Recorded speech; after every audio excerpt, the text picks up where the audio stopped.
Pernah manggil ya Jabbar pas lagi sakit hati? Makanya sering sakit hati. Jabbar itu panggilan untuk orang yang lagi sakit hati, habis dikecewain. Dikecewain oleh apa? Banyak lah, tergantung circle kehidupan kita ya. Ada yang circle-nya lebih ke main, berarti disakitin sama gengnya. Ada yang circle-nya lebih ke romantis-romantisan, disakitin oleh mantannya. Ada yang circle hidupnya seputar masalah kerja, disakitin oleh vendornya, oleh partnernya, oleh teman bisnisnya. Soal circle family life kita, disakiti oleh keluarga, anak, orang tua, pasangan, dan seterusnya gitu kan. Yang jelas ketika kita merasa disakitin, ketika kita merasa kayak dikecewain, panggillah Allah sebelum kita memanggil netizen. Kan kita suka manggil netizen dulu ya, posting, update status, story, terus storynya tuh curhatnya minta respon lagi tuh, dengan kasih polling lah, dengan request lah gitu kan. Baiknya gua putusin atau enggak ya, request gitu. Semuanya putusin, terus dia bingung. Gimana ya. Nah, sebelum kita istisyarah kepada netizen, karena netizen itu istisyarah, bukan istifta, bukan istikharah. Yang paling tinggi itu kan derajatnya dari 3 level. Meminta pendapat, nomor 1 tuh istikharah, minta pendapat Allah. Kedua, istifta, minta pendapat ulama, orang yang berilmu. Ketiga, istisyarah, minta pendapat orang yang lebih bijak dan berpengalaman, termasuk kepada teman kita atau followers kita atau geng kita, itu istisyarah. Sebelum kita istisyarah netizen, ya ayyuhal netizen, sebelum kita pakai kalimat itu, atau ya ustaz, bahkan sebelum ustaz, ya kiai, ya syekh, maka ya Allah. Panggil Allah Subhanahu wa ta'ala. Manggilnya gimana Ustadz? Salah satunya selain kata Allah pastinya, karena itu kalimat yang paling mulia, kita juga bisa manggil tematik.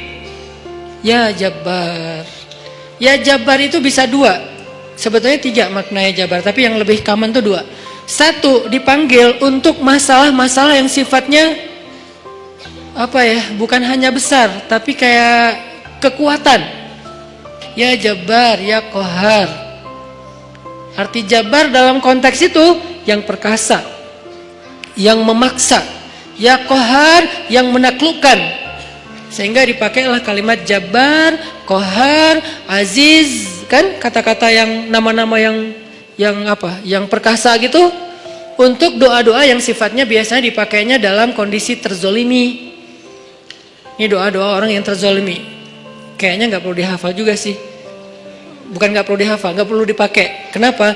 Berharap kita tidak mendoakan orang yang zolim, kecuali yang dizolimi dalam urusan agama. Kalau dizolimi urusan pribadi sih, mending jangan mendoakan orang yang menzolimi. Kenapa? Rugi. Mending doain diri sendiri. Ketika kita punya kesempatan doa kita diijabah, jangan kasih doa itu untuk orang lain, rugi. Walaupun bentuknya mendoakan atas keburukan, tetap rugi. Mending kita pakai buat doain diri kita sendiri. Ya Allah, saya lagi dizolimin, mudah-mudahan. Nah gitu kan, berarti kan kita dapat kebaikan. Ya Jabbar, itu panggilan orang yang sedang sakit hati. Jadi 1 artinya untuk orang yang lagi dizolimi, 1 lagi untuk orang yang lagi hatinya kayak sedih, kayak disakitin. Gak sebesar zolim sih, cuman ya lumayan lah, bikin gak bisa tidur, bikin tumbuh jerawat gara-gara itu gitu kan ya, karena stres.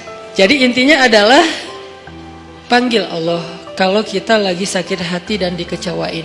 Ya Allah, ya Jabbar. Salah satu doa minta disembuhkan kecewa dan sakit hati di dalam sholat adalah Rabbighfirli warhamni wajburni. Kalimat wajburni. Selama ini kita baca enggak? Kan? Tahu artinya? Hampir. Apa arti wajburni? Bukan paksa aku dong Allah, enggak. Padahal arti Jabbar juga yang memaksa kepada kehendaknya. Tapi kalimat wajburni, makna Jabbar di sini makna yang ketiga di antara 3 makna Jabbar, yaitu yang apa? Mengobati sakit hati. Jadi ketika kita berdoa, Rabbighfirli, warhamni, wajburni, warfa'ni, warzukni, wahdini, wa'afini. Banyak banget ya. Luar biasa kita ya.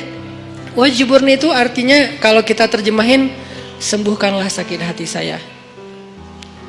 Atau bahasa lain juga bisa diterjemahin, hiburlah aku ya Allah, aku lagi sedih nih.